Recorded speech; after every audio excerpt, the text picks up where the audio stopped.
Welcome to Smart Income Masters, where we help you make money smarter. Great to be diving in. If you're aiming to really boost your social media game, well, you're in the right spot. Mhm. Today, we're getting into the nitty-gritty, the key strategies for really making an impact on social media in 2025. Yeah, it's a landscape that's always shifting. Absolutely. And if you want to stay ahead, make sure you hit that subscribe button now so you don't miss our future deep dives. So first off, it's striking how much opportunity there still is, right? It might feel saturated, but the big platforms are actually pushing content from newer creators. Okay, let's unpack that. So it's not just about how many followers you have anymore, because we've all seen it, right? Content from like seemingly nowhere just explodes. What's really going on there? Exactly. It's becoming more, well, democratized. Yeah. Success going viral, it increasingly depends on keeping people watching. Watching for longer. Yes. If your first viewers, even a small group, watch most or all of your video, the platform's algorithm sees that. It's a signal. A signal of quality or relevance. Both, really. It tells the system, hey, people like this, so it shows it to more people. High engagement from a small base can really kickstart things. Right. So capturing attention and crucially holding it. That's the core principle now. Precisely. Platforms want users to stay longer. So to make that work for you, you've got to know what kind of content clicks on which platform. Okay, that makes sense. But how do you figure that out? How do you know what people are actually looking for on, say, TikTok versus YouTube?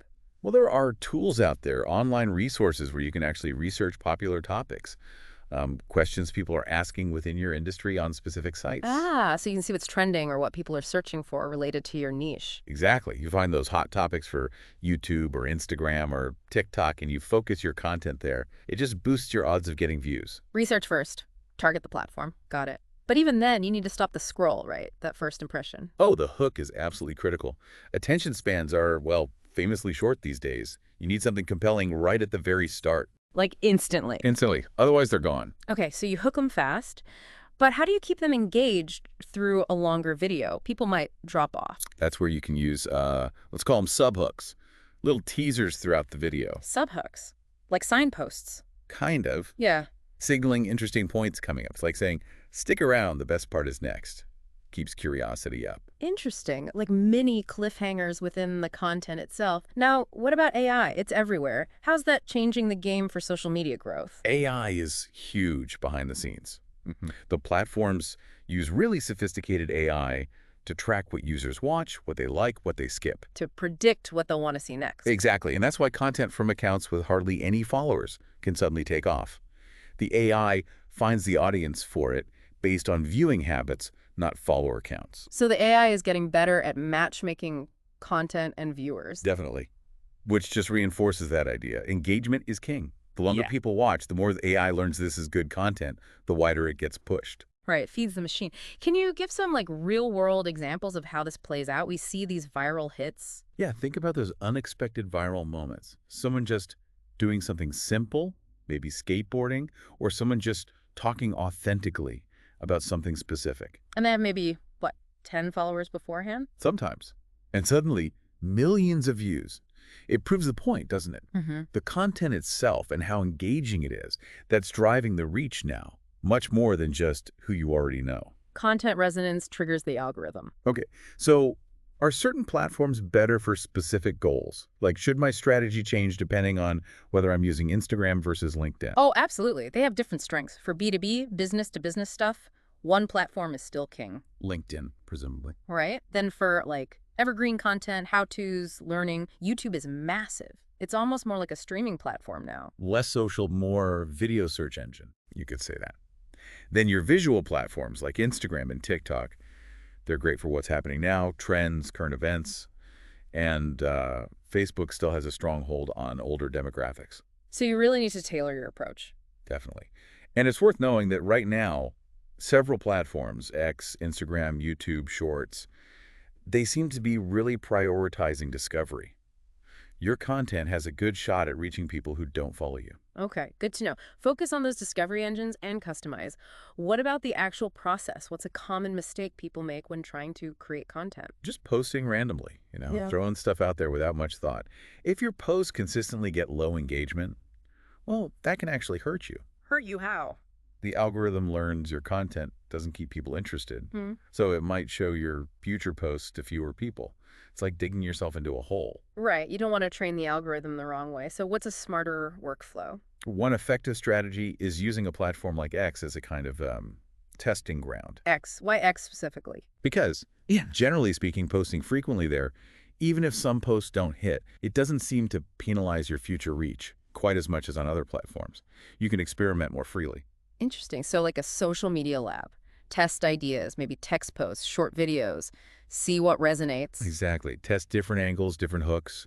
Identify your top performers, say the top 10 or 20% that get the most engagement. And then? Then you take those winners, the proven concepts, and you adapt them, maybe make them into better videos, and then post them on your other main platforms like Instagram, Facebook, YouTube, LinkedIn, TikTok. Ah, so you're leading with content that's already shown promise. Precisely.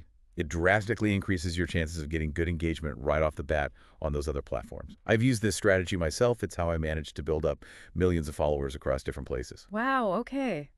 That's powerful. Test, refine, repurpose. Now, you mentioned search earlier. Optimizing for search within these platforms, is that really a big deal? It's huge. And honestly, pretty underutilized. Think about it, especially younger generations. They're not just going to Google anymore. They search directly on TikTok, on Instagram. Really? Searching on Instagram. Billions of searches happen on these platforms daily. People are looking for tutorials, reviews, ideas right there in the app. Okay, so how do we tap into that? It's similar to website SEO, but for social. You need to figure out the keywords people are using related to your video topic on that platform. So not just general keywords, but platform-specific ones? Ideally, yes. Use those keywords in your video title, mention them naturally in what you say because the platforms often transcribe the audio and definitely put them in your description or captions. See, the platform's internal search engine can find your content when people look for those terms. Exactly. And the beauty is, this can bring you steady traffic over time, even to older videos that rank well in search. It's not just about the initial viral spike. Sustained discovery. Love it. Okay, what about this idea of strategic imitation? Sounds a bit like copying. No, not direct copying. It's more about learning. You see a video that did really well, maybe even outside your niche. Ask yourself why. What made it work? Yeah. Was it the music? The really catchy first 3 seconds? The editing style?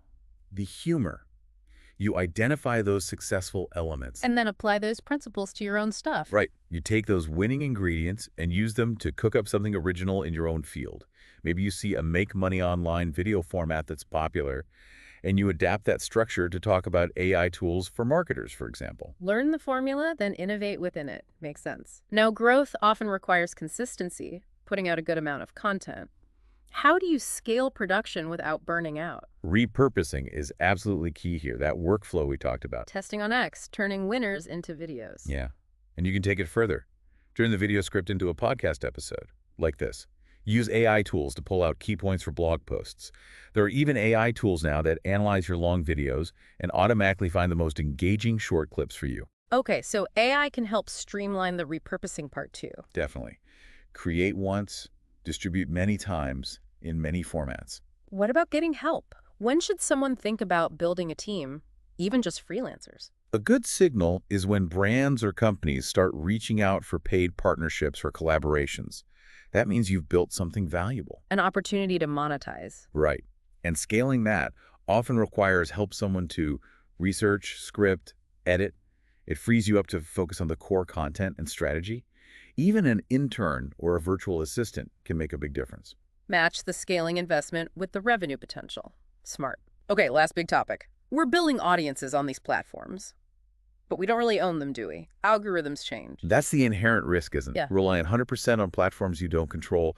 That's why building an email list is so critical. The old school email list. Still relevant. More relevant than ever, it's your direct line to your audience. No algorithm deciding who sees your message. You own that list. So how do you get social followers onto an email list? Offer something valuable in exchange. A free guide, an ebook, a checklist, something related to your content that people want. Promote it on your social channels. Download my free guide here. Link in bio. You know the drill. Get them to trade their email for value. And once you have the list, Nurture it and use it strategically.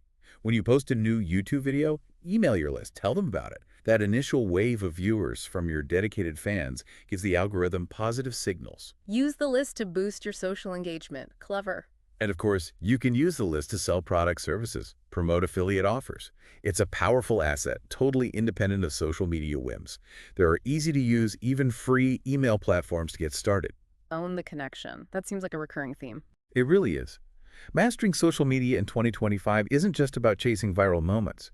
It's about understanding the algorithms, yes, but also creating genuinely engaging content tailored for specific platforms, optimizing for discovery like search, learning smartly from others, scaling efficiently, and crucially, building that direct, lasting connection with your audience through things like email. So a lot to think about there. For everyone listening, maybe consider which one of these strategies could you try first? Could you refine your hooks? Maybe set up X as that testing ground? I'll just start thinking about what people might be searching for on TikTok or Instagram related to what you do. Start incorporating those keywords. Absolutely. Huge potential if you approach it strategically. Well, if this deep dive gave you some aha moments and practical steps, definitely hit subscribe so you don't miss our next session on making money smarter. Thanks for tuning in. Thanks for joining us on Smart Income Masters.